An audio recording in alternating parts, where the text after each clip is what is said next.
Assalamualaikum warahmatullahi wabarakatuh. Eh, Kembali lagi dengan saya Heru Arbianto, NPM 22312004. Di sini saya akan membahas tentang praktikum lanjutan dari video sebelumnya tentang teori post tagging.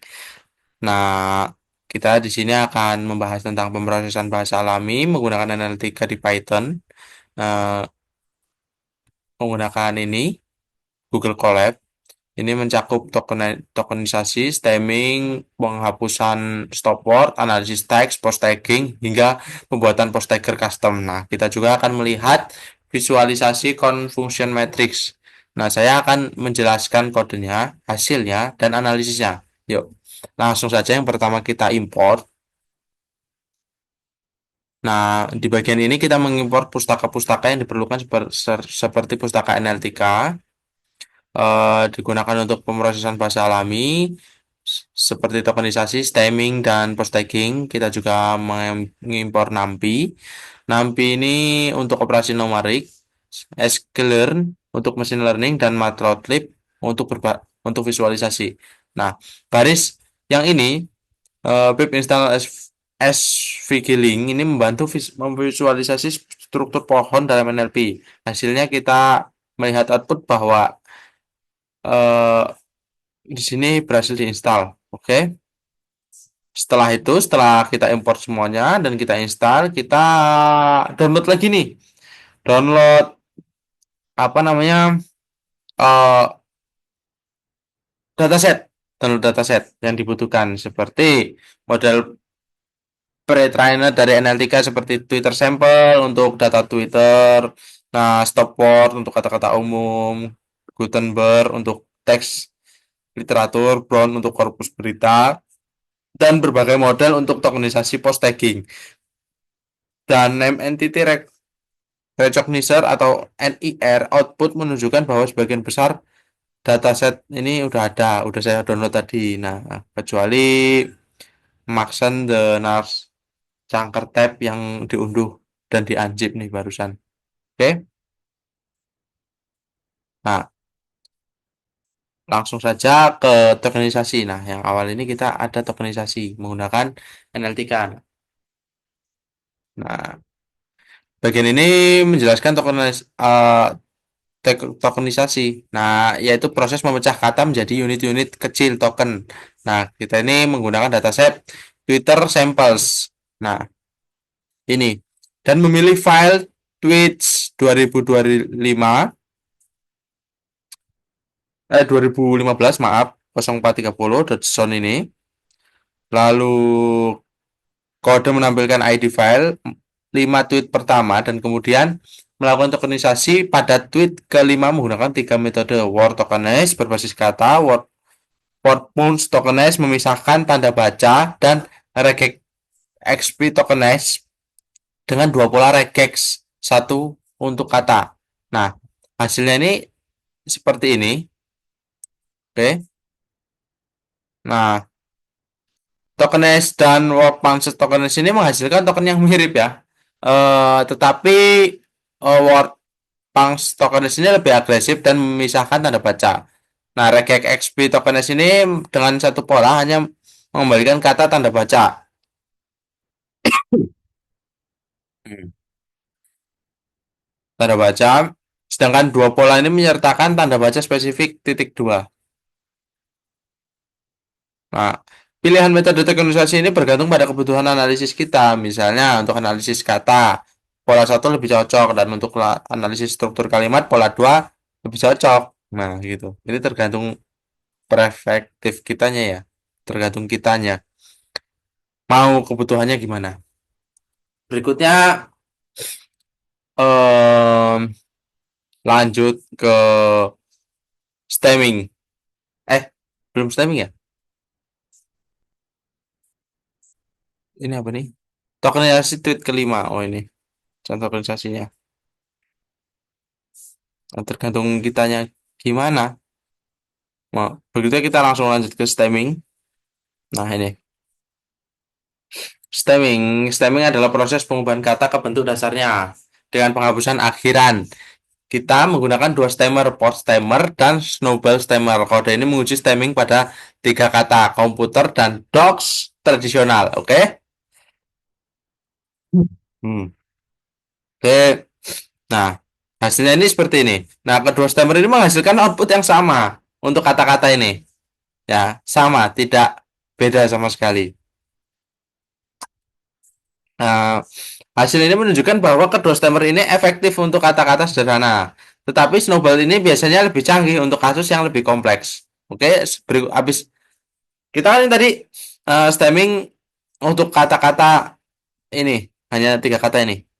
Nah, coba kita stemming pada teks yang ada di teks Adventure of the Holmes. Nah, oke. Pertama, kita eh, baca dulu, ambil paragraf ke 15. Nih. Kenapa saya ambil paragraf 15? Karena sebelumnya ini terlalu pendek-pendek ya. Sangat kurang ini menurut saya. Nah, nih. Saya ambil dari sini. Nah, paragraf ke 15-nya. Karena sebelumnya ini terlalu pendek-pendek, kurang seru gitu. Oke. Setelah itu melakukan tokenisasi dengan word tokenize dan menerapkan port stemmer untuk stemming. Nah, untuk menghasilkan 20 token pertama yang sudah di stem. Nah, tuh Sherlock the Holmes. Nah, ini hasilnya. Nah, stemming ini berhasil mengubah kata menjadi Holmes menjadi home. Mana? Nah, nih. Holmes menjadi home dan always menjadi alway. Nah, namun token seperti the menunjukkan bahwa teks ini memungkinkan mengandung format khusus, misalnya penekanan dalam teks. Perhatikan bahwa stemming ini tidak terlalu sempurna, terutama pada nama atau kata dengan format khusus. Nah, ini ya. Nah, oke. Coba kita melakukan penghapusan stop work. Nah, stop work ini adalah kata-kata seperti the, to yang sering dihapus karena kurang bermakna dalam analisis teks. Kode ini mengambil kalimat contoh, melakukan mengambil kalimat. Nah, contohnya melakukan tokenisasi dan menghapus stop word ini menggunakan daftar stop word bahasa Inggris dari NLTK. Oke, nah, hasilnya seperti itu. Nah, kata-kata seperti itu for dan who ini dihapus karena termasuk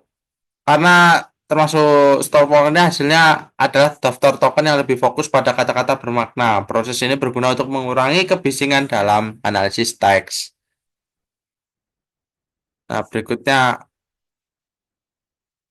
kita langsung stop work pada Sherlock Holmes. Nah, itu tuh kode yang ini melakukan stop work pada paragraf dari The Adventure of Sherlock Holmes. Pertama yang kita hitung jumlah tokennya sebelum dan sesudah dihapus. Kemudian kita membuat daftar stop work custom menambahkan Sherlock Holmes. Nah, ini.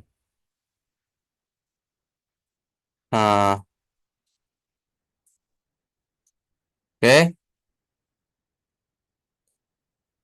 Maka hasilnya seperti itu. Penghapusan stop work ini mengurangi dari 230 menjadi 118. Nah, menunjukkan bahwa sekitar 49% token adalah stop work. Dengan stop work custom, nah jumlah token ini berkurang sedikit lagi menjadi 116 karena nama seperti Sherlock dan Holmes ini juga dihapus. Ini berguna untuk jika kita ingin fokus pada konten non nama dalam analisis. Nah, berikutnya kita melakukan analisis dengan teks NLTK.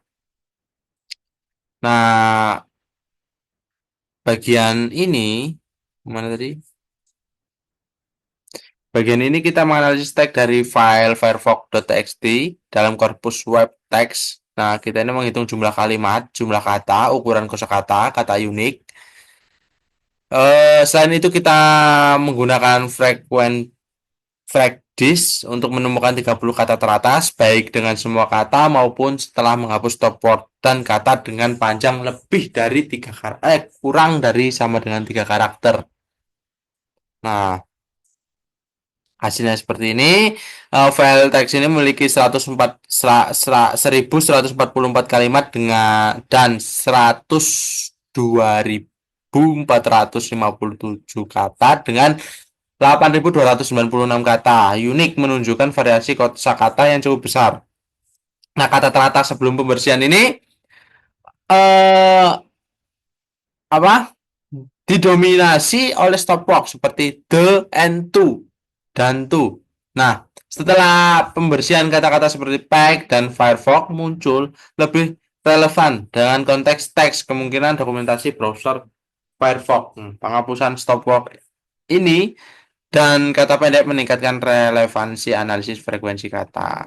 Nah, coba kita post tagging dengan analytica. Nah, kita ini tagging memberi label pada setiap kata berdasarkan jenisnya, misalnya kata kerja, kata benda. Nah, kode ini menguji post tagging pada 3 kalimat yang menggunakan post tag dengan tag set universal dan standar untuk kalimat ketiga. Nah, kita juga menggunakan name entity recognition atau NER dengan nechung. Nah, hasilnya seperti ini. Oke. Nah, post tagging ini akurat mengidentifikasi kata seperti give sebagai kata kerja verb dan me sebagai kata ganti pronoun. Nah, NER ini berhasil mengenali South Amerika sebagai entitas geografis atau GPA. Nah, nih, GPA. Nih. Nah, takset universal lebih sederhana untuk cocok untuk menganalisis umum. Nih, GPA, South ini dan ya itu takset ini universal ini lebih sederhana untuk analisis umum, sedangkan takset standar memberikan detail lebih spesifik seperti PRP dolar untuk possessive pronoun. Nah, kita langsung ke workshopnya. Workshop 3.5 ini kita post tagging pada Sherlock Holmes. Oke, dan ini hasilnya. Kode ini mengambil 3 kalimat pertama dari paragraf Sherlock Holmes untuk melakukan tokenisasi, post tagging, dan NIR untuk setiap kalimat. Nah, hasilnya itu kalimat 1, kalimat 2, kalimat 3 ini hasilnya.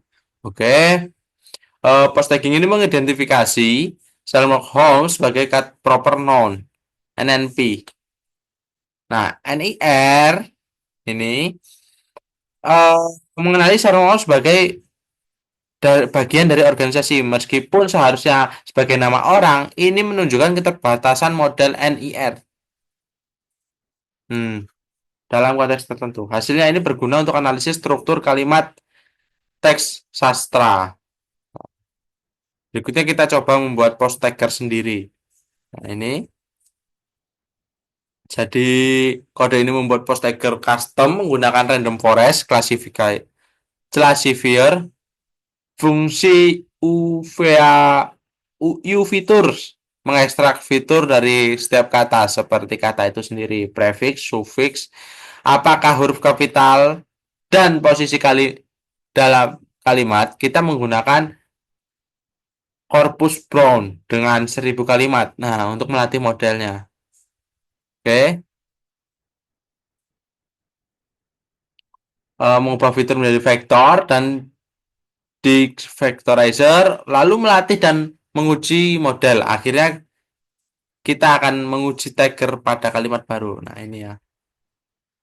Ketika dijalankan hasilnya seperti ini. Akurasinya 94,38%. Nah, menunjukkan bahwa post tagger custom ini cukup andal. Meskipun dilatih hanya dengan 1.000 kalimat, fitur seperti prefix, suffix, dan posisi kata membantu model memahami konteks. Nah, tagger custom ini berhasil menandai kalimat uji dengan benar seperti it sebagai pronoun dan is sebagai verb. Oke, lanjut ke workshop berikutnya. Nah, kode ini menerapkan post tagger custom pada 3 kalimat dari paragraf Sherlock Holmes. Hasilnya seperti ini. Seperti di bawah ini. Nah, ini hasilnya. Tagger custom memberikan hasil yang mirip dengan post tagger NLTK meskipun ada perbedaan kecil misalnya Sherlock sebagai non. Oke. Bukan NNP. Ini menunjukkan bahwa tagger custom ini cukup baik, tapi kurang spesifik untuk proper non dibandingkan NL3. Nah, berikutnya ada visualisasinya. Kode ini membuat confunction matrix untuk mengevaluasi post tagger custom. Matrix ini menunjukkan beberapa sering model memprediksi teks dengan benar atau salah satu setiap kelas, misalnya noun, verb. Nah, gambar ini, confunction matrix ini membantu kita melihat di mana model sering salah. Nah, misalnya jika kata benda noun diprediksi sebagai kata kerja, verb. Nah, ini akan terlihat matriks dari skala biru memudahkan intervensi dengan warna lebih gelap menunjukkan frekuensi lebih tinggi. Dengan akurasi 34,38%, kita bisa berharap diagonal matriks prediksi benar memiliki nilai tinggi. Oke, mungkin itu saja praktikum yang dapat kita bahas pada siang hari ini. Terima kasih. Wassalamualaikum warahmatullahi wabarakatuh.